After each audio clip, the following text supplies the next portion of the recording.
Welcome to Econ Nerds Live, a discussion and celebration of the week in economics. I'm your host, Matt Hill. With me, Ariel Slonim. Ariel, have you committed mortgage fraud this week? I have never committed mortgage fraud, having never taken out a mortgage. So I'm going to say that I can safely say no mortgage fraud. Yet. But when you buy that first house, try to commit some fraud of some kind, hopefully. Yeah, we will get to Lisa Cook, just fired but not fired, fired but protesting the firing from the Federal Reserve Board. We'll talk about that this week. We'll have an Econ Illiterate of the week. We'll have our consumer surplus, deadweight loss. But first, the news quiz. Let me see. How well do I know what is happening in the world? Ariel. Okay, we've got quite a range of topics for you today, Matt. So starting off, Denmark is considering repealing the VAT tax on books that they have. So that's the value-added tax for U.S. listeners who aren't familiar with VAT, to encourage Danes to read more. What is the current VAT on books in Denmark? I'm going to give you three options, Matt. 6%, 14%, or 25%. 6%, 14%. I'm going to go 25%. Correct. Ding, ding, ding.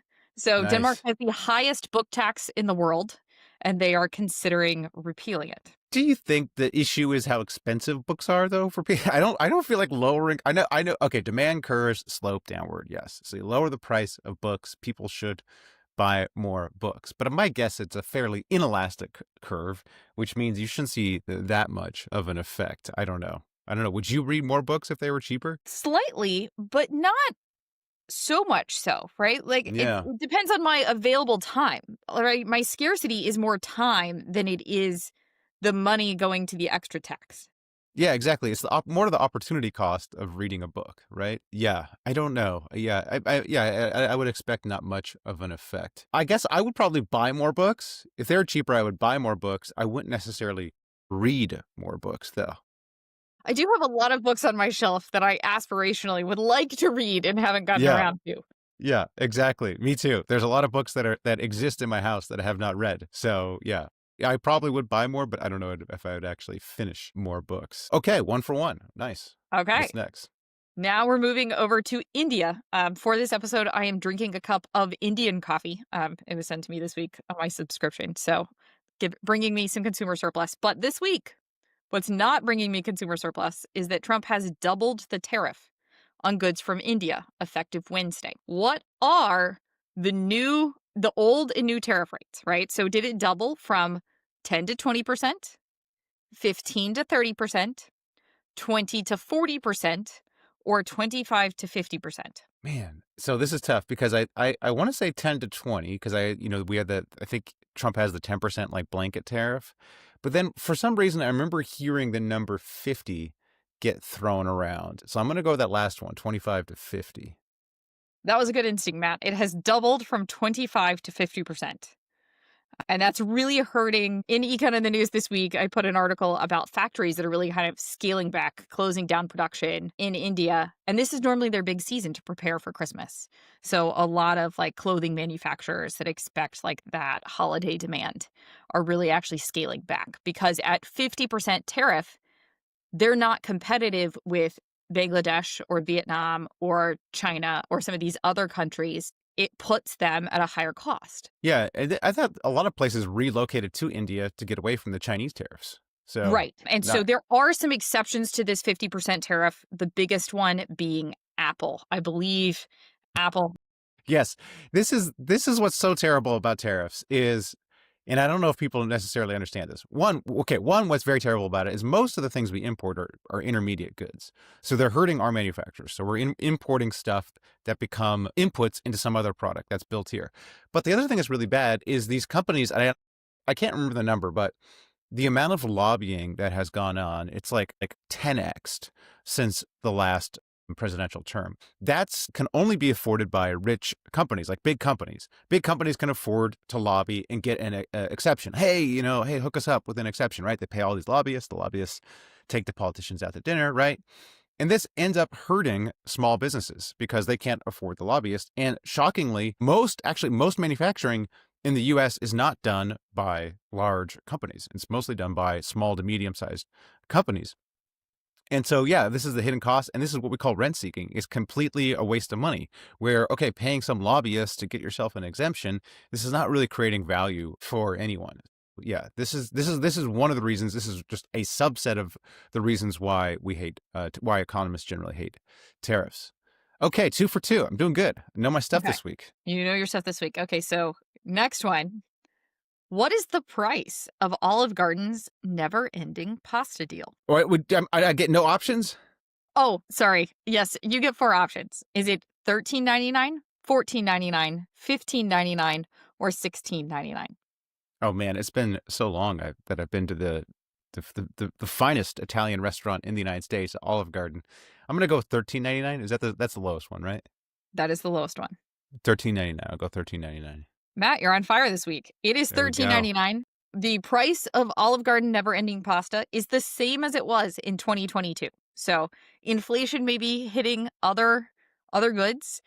Labor costs at restaurants are up 35%, but Olive Garden is betting they can get you in the door with a $13.99 pasta special. One of my favorite pranks, one of my greatest pranks that I ever pulled is I had this friend in college who was Italian, and he was very, very proud about being Italian and like his heritage and all that. And I got his like login to Yelp, and I just gave hugely positive reviews to all the local Olive Gardens under his account, talking about how authentic they were and how he took his like grandma there and how amazing, it was.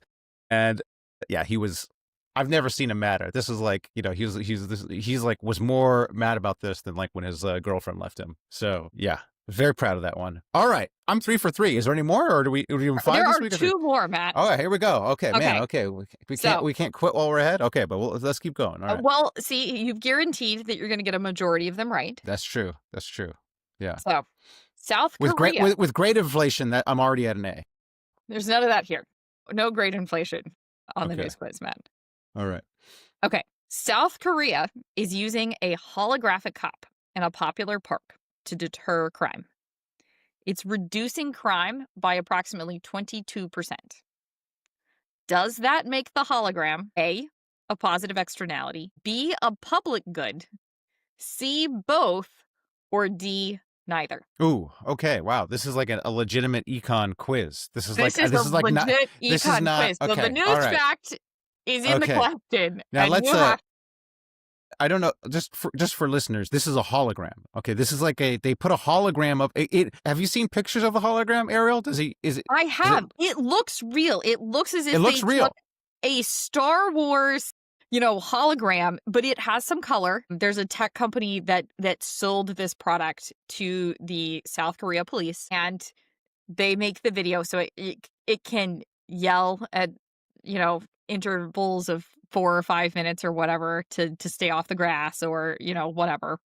It looks real and it glows in the dark. It kind of has this glowing effect to it. So can I walk through it? Can I like jump through the hologram, or do you know? I suppose that you could. Oh, amazing. Now they need to do like an actual test and put a hologram of somebody else there. Like if they put the Obi-Wan Kenobi hologram or something like that, or the Tupac hologram, to see if this actually has a different effect. I don't want to stereotype, but is there even any crime in South Korea? You said crime went down. Like what was there? Crime went down by 22%. So was there a lot of crime though? I mean, the stereotype is like there's no crime in these East Asian countries. That is the stereotype. I don't know what kind of crime. I think this is more like, I don't know how many people were getting attacked in this park versus like this being littering sort of crimes. Okay. Or like your dog poops or something like that. Right. So I'm not sure how severe are these crimes? Like what kind of crime reduction? But they're reporting there's a significant drop in crime of some kind.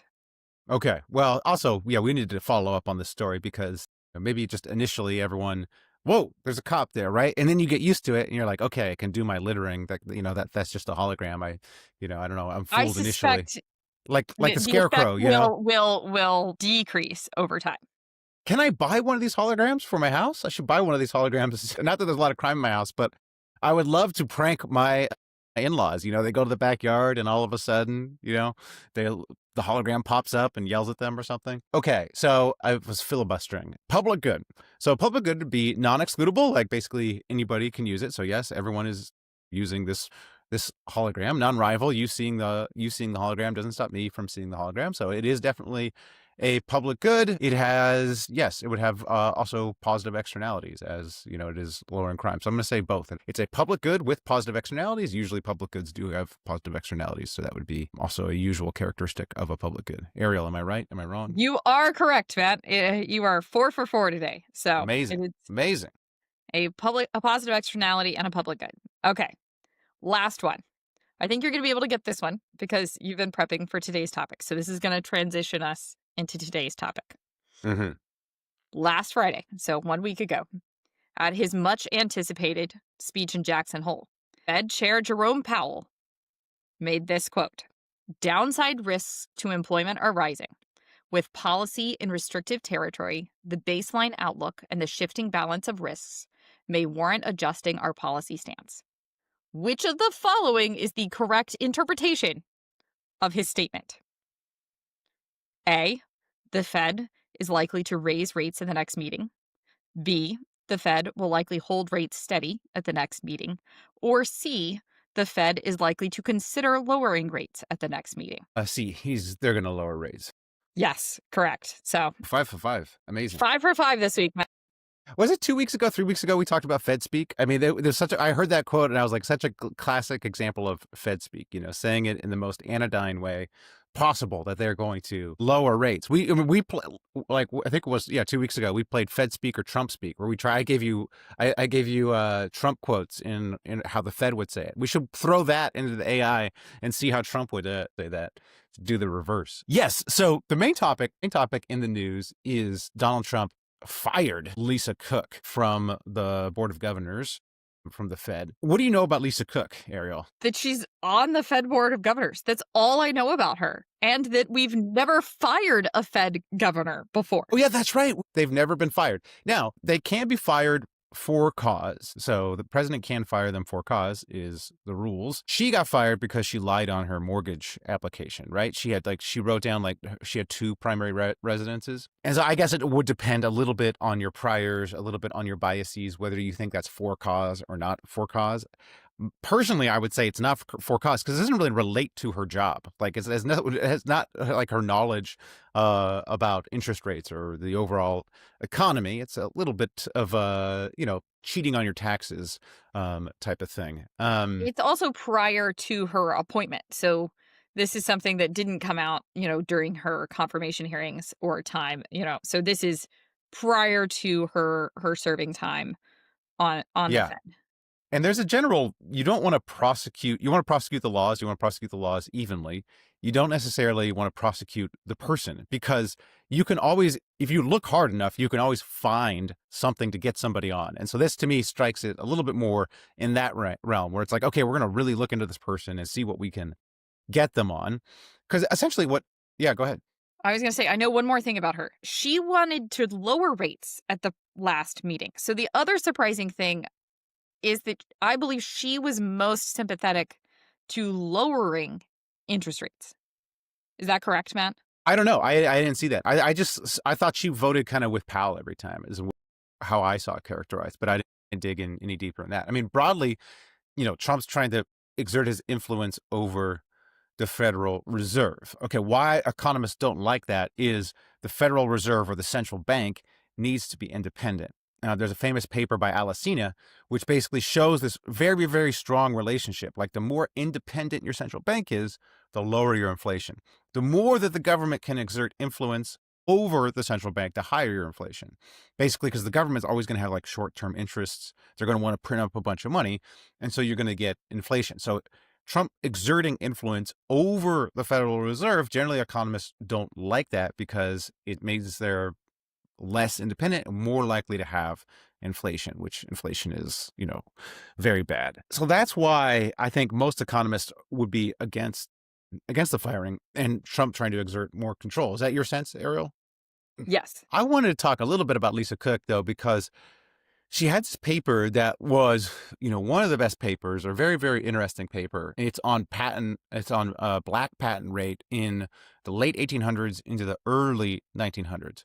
So what that paper showed was, so she had all this patent data. And so what the paper showed is basically when there were more lynchings, more segregation laws after riots, like the Tulsa riot, black patenting went down. And so it's a very interesting finding because economists like to talk about inclusive institutions, like institutions that promote growth. And so you could think of like strong property rights, rule of law. These are institutions that promote growth. You can have an issue when those institutions are applied unevenly. And so that's basically what the paper was showing is like, look, these institutions work for the white population, but once we have these riots, these race riots, these lynchings, the black population says, okay, well, these laws seemingly don't apply to us. Like we'll have these race riots, nobody's getting prosecuted. How can we have faith that the patent system is going to guarantee our patents? And so what she shows is the patent rate goes down.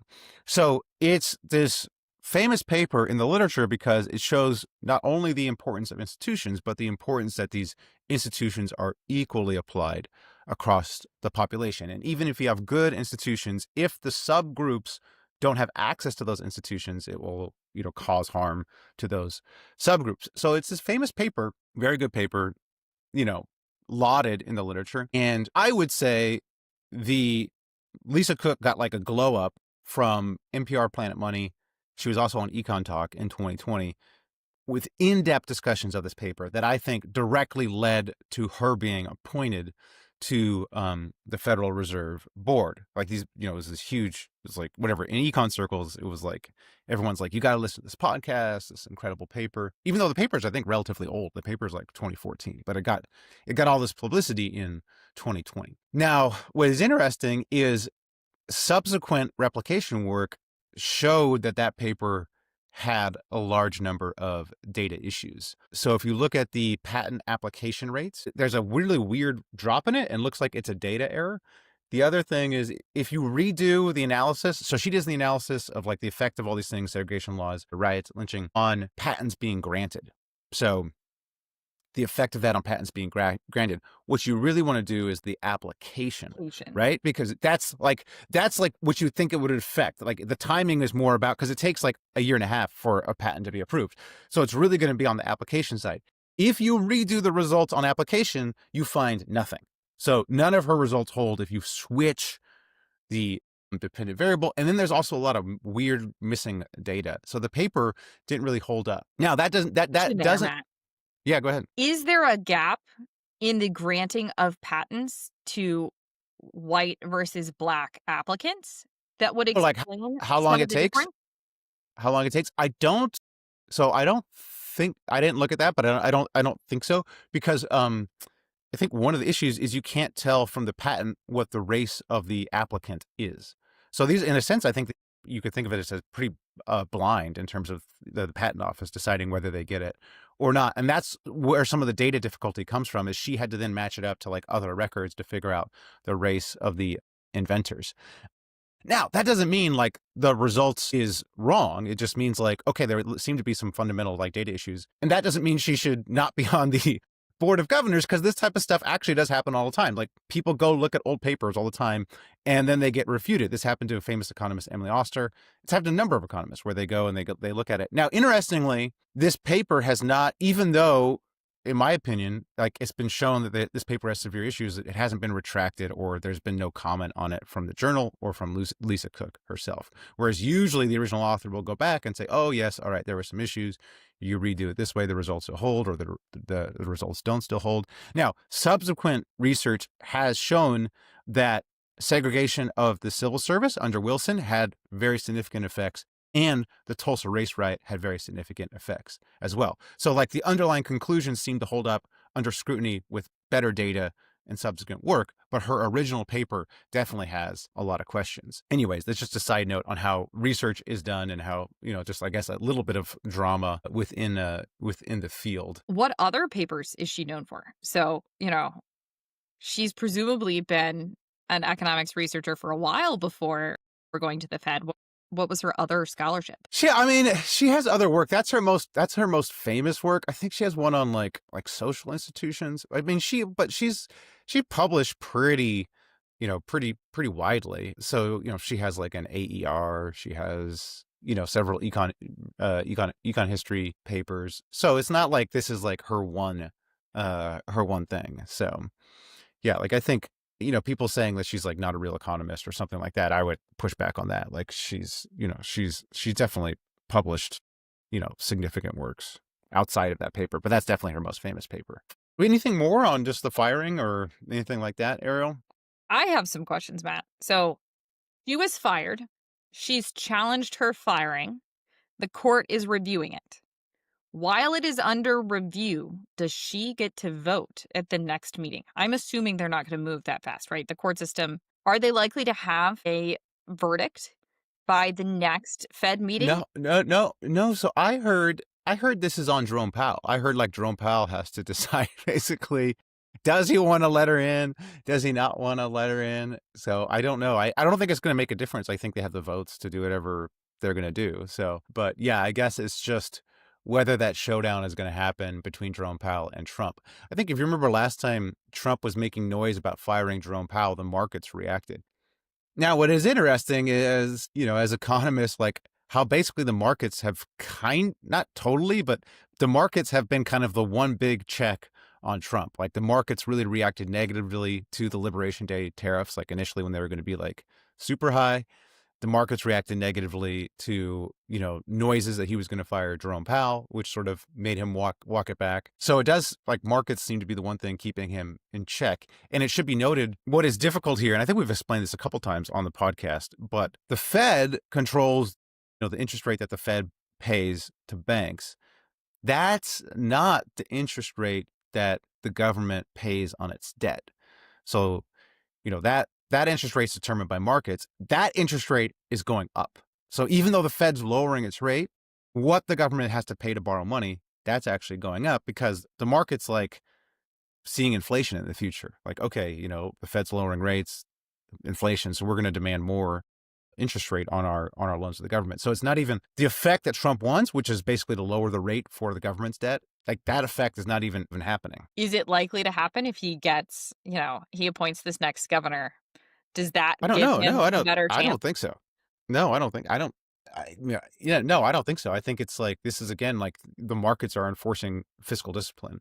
This is what happened in the 90s. This is like in the 90s. This was a big deal when the government had debt, and this is what like basically forced the government to sort of balance a budget in the 90s with these high interest rates. Like they would always talk about the bond rates. Like if you go back to like the early 90s, like the government was obsessed with the bond rates because that would determine like how much they could borrow and how much their interest payments are going to be. And so it sort of caused the fiscal discipline of the 90s. You would hope that it would cause some fiscal discipline these days, but we will see. All right. Speaking of Trump, that brings us to our Econ Illiterate of the Week. This is where we give an award out to who's the most Econ Illiterate of the week.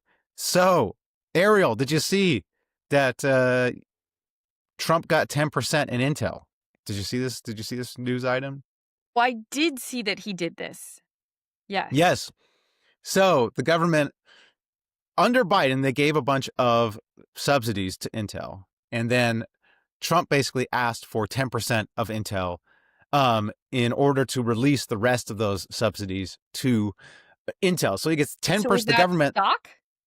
Matt, Yes, did you stock. own 10% of the stock? Okay. Yes, the U.S. government owns 10% of Intel. So with the Trump presidency, we didn't know what we were going to get. Okay, but I did not have socialism on my board. This is, whatever you want to call it, socialism, fascism, state capitalism, crony capitalism. It's not good for the government to own companies. The reason you don't want the government to own companies is one of the key things is a company needs to fail. Bad companies need to go out of business, right? Enron commits accounting fraud. Boom, they go out of business. Crystal Pepsi tastes awful. All right, doesn't happen. It goes out of business, right? Jinko jeans. Ariel, do you remember Jinko jeans? These giant jeans you couldn't walk in? No. All right. I'll flash a picture when I edit this together. Jinko jeans, you could walk in the jeans. They were a flash in the pan. Okay, they went away. All right. That's good. When a bad company makes a bad product, we want them to go away. But when the government owns something, it makes it very hard for it to go away. The DMV, the TSA, like they can't go away because the government owns them. The post office, which delivers a pile of trash to my house every day, and a pile of trash to your house, I would imagine, can't go out of business because the government owns it. So these bad companies, if the government owns them, they get propped up. You want your, like the market, the competition enforces some discipline on the companies, right? And without that, it's not a meritocracy anymore. We're going to have like Barron Trump's college roommate be the president of Intel or something like that. Steiny Moe is going to be running Intel. That's not what you want. Now, people will say like, oh, but we're giving this money out? Like, we're giving this money out. Shouldn't we get a taste? I believe Howard Lutnick even said that, one of the cabinet members. We should get a taste. You don't want a taste of a bad company, right? You don't want a taste of the government-run meat company, okay? That's bad. Like, and so, yes, you got a taste of Intel. Intel is like a failing company, which pains me to say, since I myself don't own 10% of Intel, but I own a significant amount of Intel stock. So you don't want a taste of that. If you want a taste of the chip industry, dear private citizen, dear taxpayer, buy some stock in the good chip companies.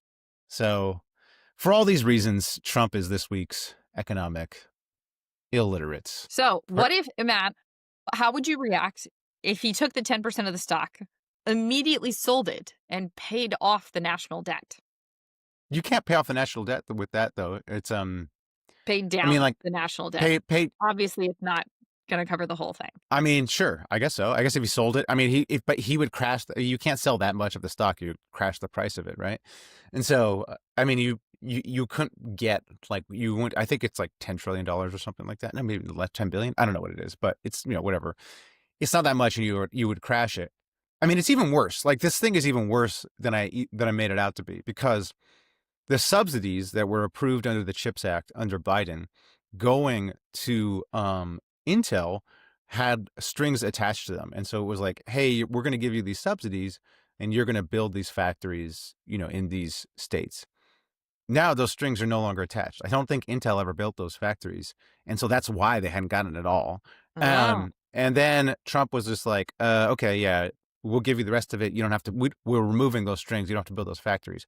We just want 10% stake. And then what's even worse is he's like threatened to do this to other companies as well. I said, as I outlined, this is all bad because, once the government starts owning the companies, then you're responding to political pressure rather than market pressures. You're not responding to what people want. You're trying to make, your overlord happy. This is like, anything. That's another issue with this. It's like, okay, Trump did something, and guess who's happy? Or guess who does the same thing? Xi Jinping. The Chinese government has all these state-owned industries, and guess who is happy about it? Bernie Sanders. Okay, if you're doing something that makes Xi Jinping and Bernie Sanders happy, it's probably not going to be a good economic idea. Yeah. So then he's like threatening, oh, we're gonna own other companies as well, so we can start this sovereign wealth fund. Which a sovereign wealth fund doesn't make any sense if you're in deficit. Like, countries that have sovereign wealth funds, this is like Saudi Arabia and Norway, where they have more money than they know what to do with. They have all this oil wealth, and they're like, oh, what do we do with this oil wealth, right?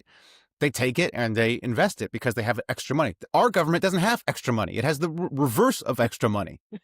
And also, here's another thing. When Norway takes their money in their sovereign wealth fund and they invest it, they deliberately don't invest it in Norwegian companies because they don't want those companies to be beholden to the government. And so it's like we're doing like everything wrong. Like, everything that's being done is like against what you should do just from a economic growth standpoint. Wouldn't it also diversify? So if there's some sort of like recession in Norway and you've invested in companies elsewhere, right? Like, maybe that gives you a cushion, right? So that's a diversification strategy, in addition to removing that pressure on those companies. Yeah, and also it messes up the whole promotion within the company. It's like, okay, we're going to promote this guy because he's close to the administration rather than the fact that he's a good engineer. This is what sunk the Venezuelan oil industry. Like, Venezuela's their productivity in their oil industry went down over time, which is like almost impossible. Like, they got worse at pumping oil over time. What happens? All the good engineers didn't get promoted. Once Chavez took over, this is like, I think in 2011 or something, Chavez took over the oil industry. Then it was like, he appoints like his family members. This is what I'm saying. Like Barron Trump's college roommate. I don't know, some Trump cousin over here, the guy who owns the most Trump meme coin or whatever. We're going to appoint these people to run it. Then what happens? You drive out all the good people. You drive out all the good people. They go work somewhere else. This is what happened to Venezuelan oil. Chavez appointed a bunch of cronies and like, party officials to run the oil company. They don't know anything about running an oil company, and they drove away all the good talent. Now their company is like worse at pumping oil than it was in the past. And so again, Intel was already failing. It's just going to fail more. By the way, this reminds me, I should probably sell my stock. So anyways, yeah, this is just a disaster. I think this actually, for me, this is probably the most, like, I don't want to use the word scary because I think people catastrophize everything, but like, the US government taking stakes of private businesses, like, really hurts long-run competitiveness. Almost, the tariffs are bad from an economic standpoint, but I almost think taking like stakes in these companies is probably more scary for me long term. I don't know, Ariel, what would you rank most scary, tariffs or this? So I hate tariffs, and I've been on the record saying that for a bunch, but I think they're more reversible. So I think there's enough, like the next president could, in theory, overturn all the tariffs, right? Trump has unilaterally imposed them. I think that you could roll back tariffs more easily than owning the stakes of public companies. So for that reason, I think I would go with owning stakes is more concerning, because I think Yeah. And I the think, other is more reversible. yeah, and that's another issue with both the tariffs and owning stakes in companies. Like, these are actually traditionally positions the Democrats would take. Like, the Democrats were the party of tariffs.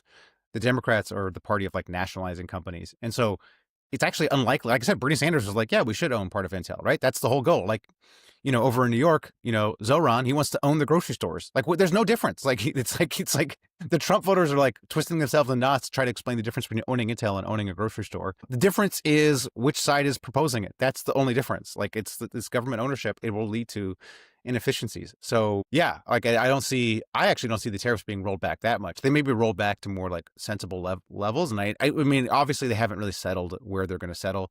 And there is a chance the Supreme Court just makes them all illegal anyways. So taking ownership stakes in companies is like probably the most concerning. And it's not like we don't have like history of this. Like, you look at these nationally owned industries, they become really, really inefficient over time. And this is what happened in Great Britain is they rolled those back. Like, they rolled those back in the 80s, and that engendered some growth, although the UK has struggled recently. But yeah, just a disaster all the way around. Anything else, Ariel, on the latest? I don't know. A lot of econ news. A lot of econ stuff to talk about, at least with the Trump administration. Yes, certainly. I've got one All for right. deadweight loss. So when we move there, I want to do a brief AI corner. Can we do a brief AI corner? Okay, brief AI yes. corner. Okay, AI corner. So just talking about AI, I think it was like about a month ago, we discussed, whether AI slop would like take over video applications. And I had always made the point of no, because people want this personal connection to the artist ultimately. Like, you may watch some like dumb short videos made by AI, but I think in like terms of art that you really are into, you really want that personal connection. And so the example I have of this is my son became obsessed with Prince. And so he watched all these like Prince videos. He wanted to know everything about Prince. The best one is this video, Ariel, of Prince playing While My Guitar Gently Weeps at the rock and roll ceremony. Have you seen this video? Go watch this. Everyone go watch this video. Okay. It's While My Guitar Gently Weeps. Prince plays the solo at the end, and it's one of the best guitar solos of all time. But what's even crazier is at the end of the solo, Prince throws his guitar in the air and the guitar disappears. It's as if the guitar ascends to heaven. And it's like they have a different camera angle, so you see what actually happens if you watch, like, if you dissect this like I did with my son. But if you just watch the actual video on YouTube, it's insane because he does the most amazing guitar solo ever. Then he throws his guitar and it disappears as if going to heaven. And like this, my son just became entranced, and he was like, who is this guy Prince? He's incredible, right? And so I was like, yes, this is why AI is not going to take over, because, you need to have some connection to the person. So that's where I was. But then here's what happened. Then my son's next passion was Mission Impossible, and he got ChatGPT to write him Mission Impossible stories, like new Mission Impossible stories. Then I would take those stories and I put the stories into video AI, and it would make like videos based on those stories that my son was watching. So I have two ends of the spectrum, Ariel. On one end, or with my one anecdote with my son, on one end, he needs the human. On the other end, he has completely removed the human. He has the AI writing and animating the videos for him. So I don't know what's going to happen with AI, but I just wanted to share what the kids are up to. All right. Deadweight loss, consumer surplus of the week. Do you have anything, Ariel? I do. So this week I was once again filming this script for scaffolding. So listeners, I'm going to have a video sometime in the next bit on scaffolding. And at the same time, my phone was blowing up in my parent group chat for school because the scaffolding around our school that has been there, my daughter's going into 3rd grade. It's been there since before she went to kindergarten, is finally coming down at the school building for the start of school. So I'm very excited. We can actually see the building. There are going to be less likely that people are loitering about the entrance to an elementary school, and it will be less trashy and sunny outside the school. So consumer surplus. But deadweight loss is a related one. Well, Matt, did you want to do consumer surplus before? Well, no, I just wanted to, for listeners, Ariel's video is going to be on scaffolding. And in New York, the scaffolding is all over the place. And the reason for that is it's basically cheaper to have the scaffolding than to fix your building. So it's good that they're finally fixing the building. My consumer surplus will be an example of peak load pricing. And so there's a very fancy restaurant near me that does $2 Tuesday burger nights. And listeners, this is an example of what we That's call a peak load pricing. fantastic deal, Matt. Yeah, $2, right? And the place was packed. And Tuesday, what the restaurant's doing is, they're pricing it lower on a night when nobody goes out, and they're getting, a bunch of people to come in and buy these $2 burgers. And of course, it's good for them because you don't just buy the $2 burger. You buy the dessert. You buy, a couple beers. And so, yeah, it was just a fun example of peak load pricing. Deadweight loss. Go ahead, Ariel. Is yet another example of crony capitalism. So, Trump in all these trade deals has been getting countries to agree to investment within the US, right? And so here is kind of like one example of that is that Boeing is getting $36 billion from Korea to supply planes for Korean Air. And so like and it's a pattern in some other trade deals as well, that the investment is going directly to Boeing. So Boeing is basically gets this concentrated benefit from trade policy because they're getting all of this additional investment. And Boeing, like Intel, has been struggling, right? So they've had issues with the doors on the plane staying on, with, the planes crashing, and now they're getting all of this boost in investment, kind of strong-armed, right, for people to invest in Boeing. Not because Boeing is a great airplane manufacturer, right. Not to say that they aren't,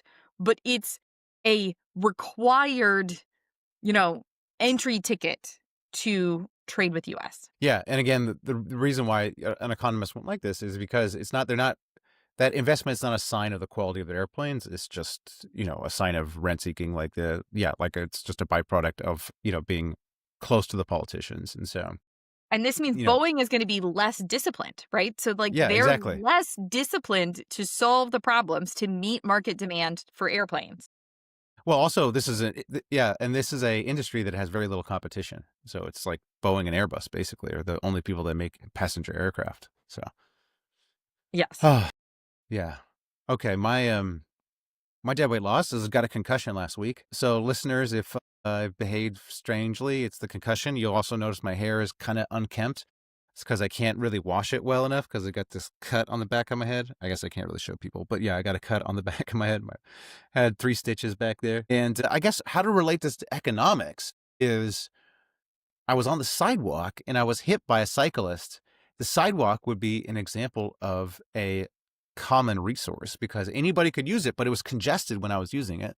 So this is what we call a common resource. And so generally with a common resource, the role of the government is to regulate it in some way. And the cyclist was, and one of the ways they might do that is have different lanes for pedestrians and cyclists, which we have. There was a bike lane right there, and the cyclist was not in the bike lane, hit me, and whatever. So I was on my skateboard, going slow, Ariel. I wasn't going crazy. I was just casually skateboarding. Cyclist hits me. I fly backward, crack my head open, blood everywhere. Huge deadweight loss. Huge deadweight loss to the community. Negative externalities as people have to see me with the blood everywhere. Anyways, so that's definitely my deadweight loss of last week, is cracking my head open. I think I had a concussion. I mean, I didn't really have any huge negative effects, but I couldn't really concentrate the next day, although I feel fine now, except I can't do anything that I like. Wash my hair, one of my favorite activities, but go in the ocean or go swimming. So I have to wait like another week for that. Oh, also I couldn't drink anything. I couldn't drink any alcohol. That was another thing, infringement on my hobbies. So, Matt, you've learned reasons to wear a helmet, or maybe skateboarders should be in the bike lane. Maybe, yes, maybe. But that bike lane was going the opposite direction of the way I would be going, the wrong way in the bike lane if on that particular street. So I definitely should not have been in the bike lane in that instance. Yeah, I actually did buy a helmet for the first time. But I only wear that helmet when I ride my bike now, because I used to never wear a helmet because I figured I never really went fast enough to like something bad happened to me. But I guess I should have realized this, is that accidents happen. I could be hit by something and then fall into my head. So I did start wearing a helmet when I ride my bike. And also these e-bikes go so fast. Like, there needs to be some management of the common resources where like when I go to the beach, these e-bikes got to be going like 30 or 40 miles an hour sometimes, like zipping past you. So anyways, deadweight loss. Do you do any of this stuff, Ariel? Do you e-bike around New York or do anything? I refuse to bike in New York. I consider it to be terrifying. I always see all these, I think that I will be the cartoon. I don't have a fast reaction time. So I just could see myself, a taxi opening the door and where somebody's getting out on the bike lane and I smack into that door and flip over it. I am either boxing or going to hot yoga, but I skip the wheels on the sidewalk. Yeah, probably a good idea. I don't know if I'm gonna. I injured myself really bad last year skateboarding, so I had switched to just mild skateboarding, just kind of just casual, getting from one place to another, not going fast. But after this injury, I might have to remove that from the equation altogether. Stay tuned, listeners. I'll let you know in a couple of weeks if I get back on my skateboard. Although my wife might kill me if I get injured skateboarding one more time, so that might be the limiting factor. All right. Thanks for listening. We will be back next week. Hopefully next week we'll have an interview about space exploration. So look for that, and we'll see you next week.